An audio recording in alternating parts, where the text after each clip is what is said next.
Hello everyone, this is East Dragon, and welcome back to another episode of Fire Emblem Heroes. As you can see, we made it back up to tier 28, so we're back on our way to dropping out of vaults again. But here we go again. Not too many replays this week, unexpected because we're not in vaults. So, of course, you're still goofballing as usual. This time around we're running Legendary Nana, Legendary Julia for one cooldown Glaciers again, nothing too mind-blowing here. Pretty standard stuff. What's not standard though is what happened on offense this week. We definitely dropped a few units a few times. Some of them were just on purpose, just to be nice. Some of them were just goofs. And some of them we just didn't really have very many good options in the first place. So we just had to sack a unit or two, unfortunately, but that's how it goes sometimes. But I gotta say, Nino definitely put in some work this season, and it's all thanks to Peony Remix. I don't know why it took so long for me to figure it out, but Peony's Remix actually does way too much for Nino. And of course, it's because of the penalty neutralization. I don't know, I knew that was good because I was like, okay, that'll help us out against Panic.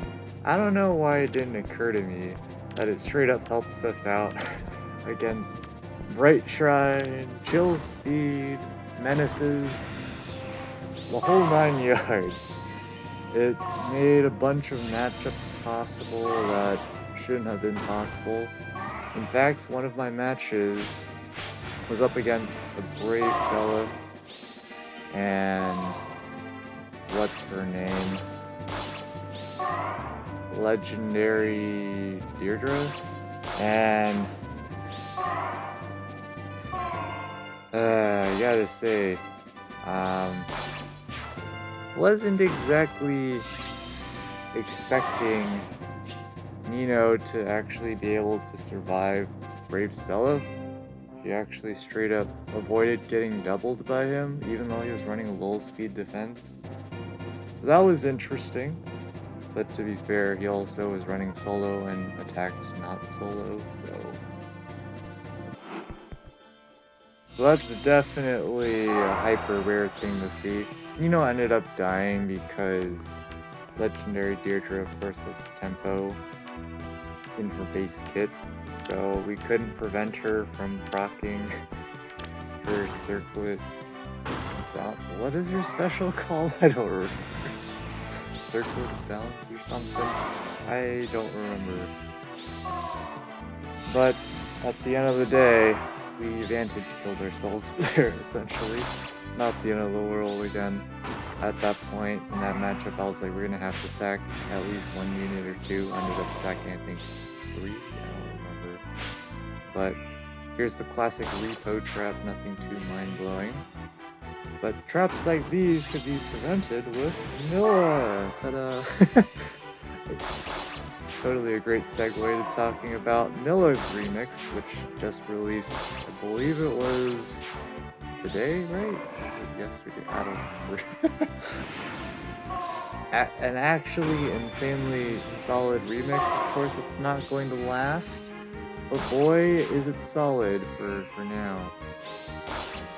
Because of course the main thing is that she gets more visible stats. It's only +4 more to all stats, but honestly that's not bad, especially now that Peony exists, so she can absorb Dark Shrines and not care about the debuffs unless it's some particular units, but we don't worry about those. Of course, her buffing potential is increased from +2 to +4 to all stats, which is huge for Nino, especially on the defense departments. I mean, in every department, let's be real. As long as there's no Emblem around, which, I mean, it's Light versus Dark season, so you can't really assume that, but assuming there's no Emblem, or at least we can stay out of Emblem's range or whatnot. then we can really start cooking, because also Milla gets a ton of stats for having at most 3 allies within her 7x7 range, which, let's be real, that's pretty much a given unless you put Milla all the way on the other side of the map in the corner. So that is a win for us, of course. That means Milla can be super duper tanky now, especially thanks to that penalty neutralization. Straight up, like if she's on bonus and I give her summoner support for the memes, I think at absolute max power, Milla can get 100 defense. Which of course, she's still gonna die even with 100 defense because some particular units don't care. But against your average unit, that allows her to stall way better and even just bait out units. Although, now that she's bulkier, there is the drawback that we can't use her to bait out, for example, dancers more with her. Which, that's the trade-off we're gonna have to go with. I'm sure we'll definitely regret life decisions for always running Refined Nurturing Breath, but what you gonna do? And of course, she also got Dragon Wall, which that's more useful for us in an arena context, because before then, of course, we were just running Sabotage Attack for budget, and naturally, that's not going to really do much in arena. Dragon Wall, especially if I'm pairing her with Peony in arena, super solid way better for tanking just general attacks compared to before, which is super nice.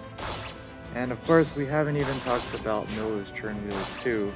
Being able to also inflict guard is pretty huge, because that's an alternate way for us to prevent enemies from proccing specials versus Cadence support in matchups like, say, against Lucia, for example. Of course, that's a bad example. Let's just ignore that.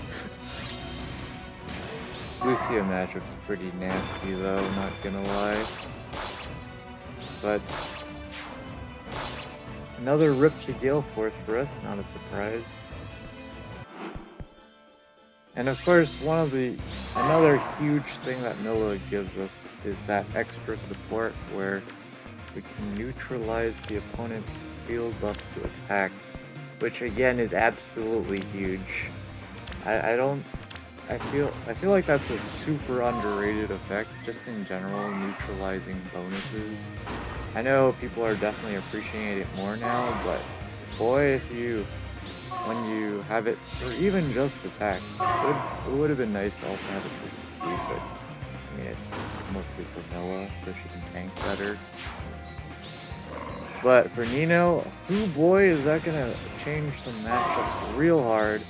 One of the most obvious ones being Brave Seliph. It's gonna be it's not trivial, but it's gonna be way easier for Nino to face tank single hits in Brave Seliph because he doesn't have access to his attack field buff from air to light.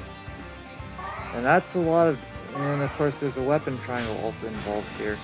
So he's missing out on quite a bit of damage there. And especially, again, with the Milla buff, he also Nino gets 2 extra defense as well, which is huge.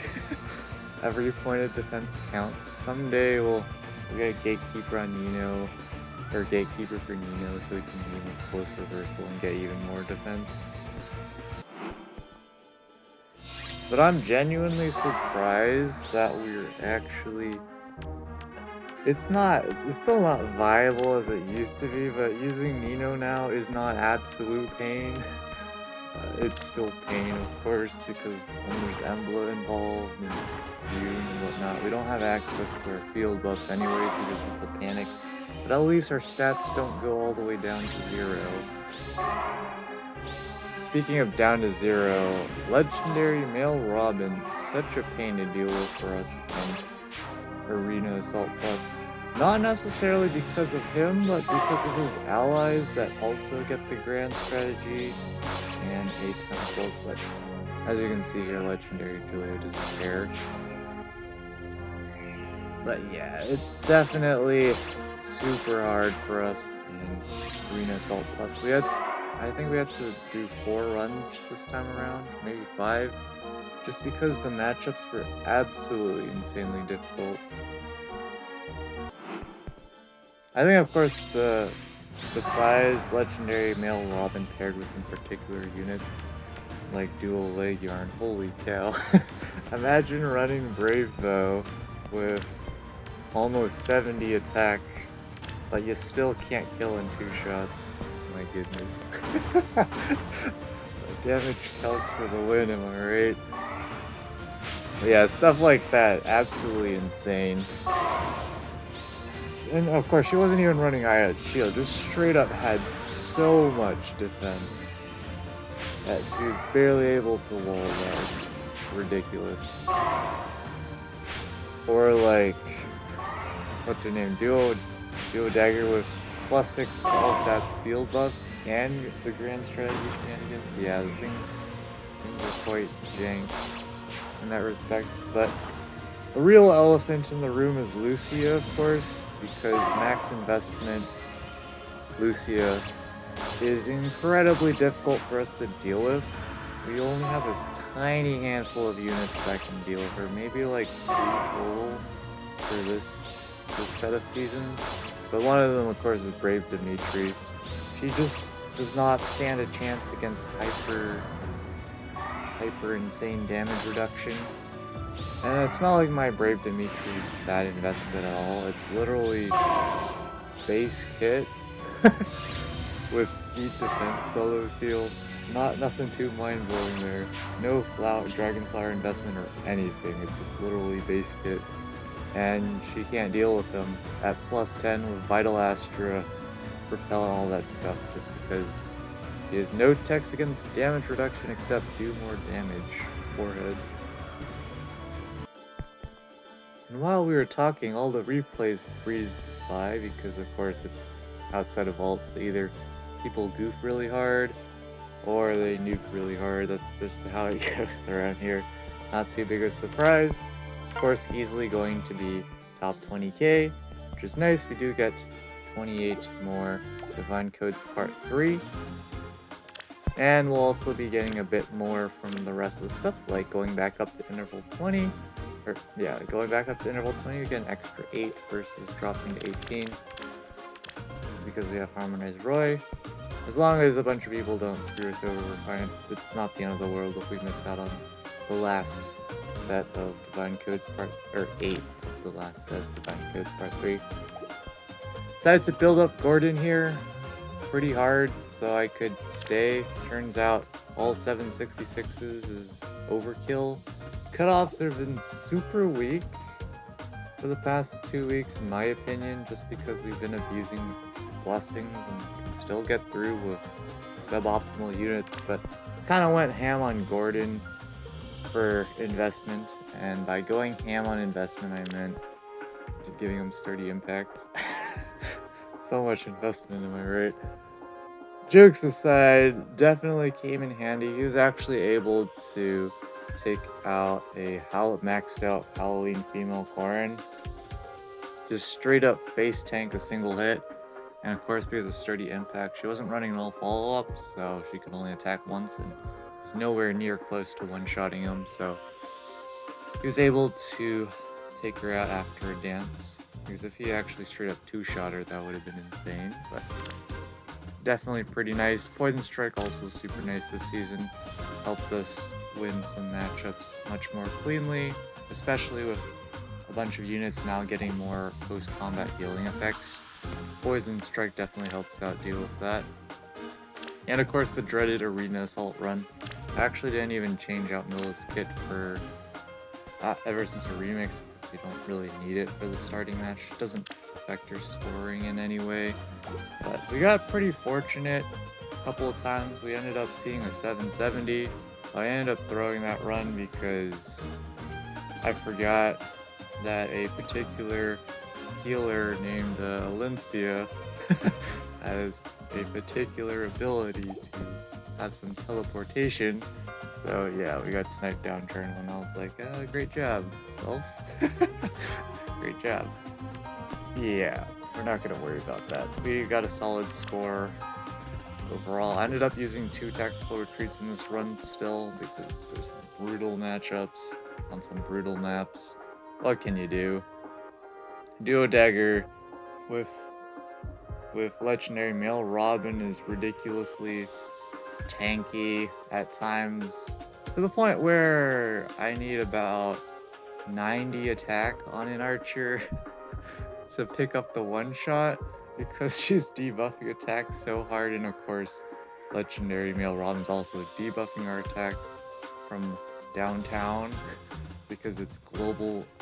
It has quote-unquote global range in that it can proc on you anywhere on the map as long as you're the closest unit, so definitely annoying in that respect. But overall, what can we do? We're gonna just have to actually get some more competent units to deal with this storm of brain damage. But anyways, we'll be back when the results drop in.